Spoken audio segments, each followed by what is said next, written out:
Ma'am, mahapdi po ba yan? Ayan, ito po yung tinutukoy ni ate. Ayan, magtatagalog po tayo para at least maintindihan din ng mga Tagalog na nanonood sa atin.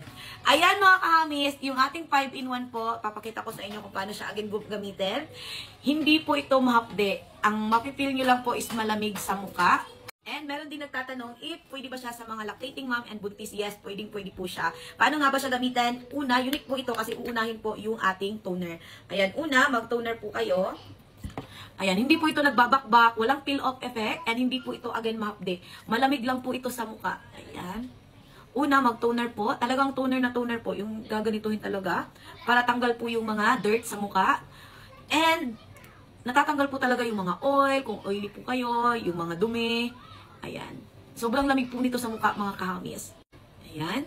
Then, sa kabila naman tayo. And nakakatanggal po ito ng mga melasma. Kung meron kayong mga dark spot, kung meron kayong mga tigyawat, talagang mapapatay po yan kaagad. Malamig po ito, sobrang mild lang po nito. Pero, talagang maganda po siya. Nakaka-glass skin po talaga siya ng mukha and nakakaputi. So, hindi pa ako satisfied. More pa. Ayan. Makikita niyo po ngayon yan. Kung gaano po ito glass skin po talaga. Pagkatapos nyo pong mag-toner, ay magsabon po tayo kaagad. Glass skin soap and moisturizer soap. Yan po yung aking muka pagkatapos ko pong mag-toner. So, ito na yung ating mga sabon. Una is glass skin soap. Pabulain po natin siya sa ating kamay. Yan, pabulain muna natin siya. Pagbula na po siya. Pang whole body po yung ating mga sabon ha. Yan, healthy po ito. Napaka-healthy. Tapos, ganyan po ito yung mukha niyo. Ang mapipil niyo po talaga sobrang lamig. As in, pag nagsabon ka na, sobrang lamig. Hindi po siya mahapdi. Kung makakapil ka man ng hapdi, mga kahangin, as in, yung ibababad mo na yung sabon. Ayan, huwag ko lang siyang ibabad. Ganito na lang yung gagawin niyo. Moisturizer soap. Pabulain lang sa kamay. Pang whole body din po ito. Ayan, sobrang lamig nito po. Yung leeg.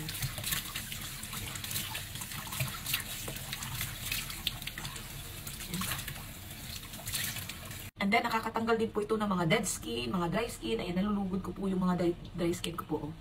Ayan, malulugod niyo po yung mga dead skin ninyo at saka mga dry skin niyo. Pagka ganon, ayan. Banlawan nyo na lang, huwag na kayo magsabi para matanggal yung mga nalugod ninyo. Pagkatapos po nating maghilamos, tap-tap lang po tayo ng tissue. Ayan. So, makikita niyo po talaga kaagad, after washing your face, ayan, talagang mag-glass skin po agad yung mukha ninyo. Hindi pa lang po tayo nakapag-serum. So, ayan. Pag papatuyuin po yan, talagang glass skin po yan siya. Ayan.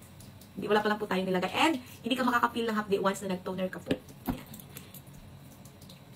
Serum. Ayan, kaunti na lang yung serum. Okay. Pagkatapos yung mag-serum, basa pa lang yung serum, ayan, maglagay na tayo agad ng Elite BB Cream. Pwede rin po ito sa gabi. Ayan. Night and day po kayong mag 5-in-1.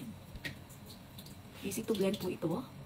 Wala po itong white cast, tone adapt, and light coverage. Magaan sa mukha, hindi makate. And wala po talaga itong white cast. Ayan, maganda po ito. Pwede din po ito sa gabi. Ayan. And, patuyuin na lang natin siya. Patuyuin na lang natin. Patuyuin natin siya. And ayan, tuyo na po siya. Tuyo na po siya. And then, mas lalo po siyang gaganda ang inyong muka pag nag-blush on highlighter po kayo. Una si Rossi. Ayan, easy to blend. And then si Shimmer. Shimmer. Easy to blend. Lagyan din yung nose and yung eyes. Ayan. Ayan, tada! Done. Grabe, ang ganda.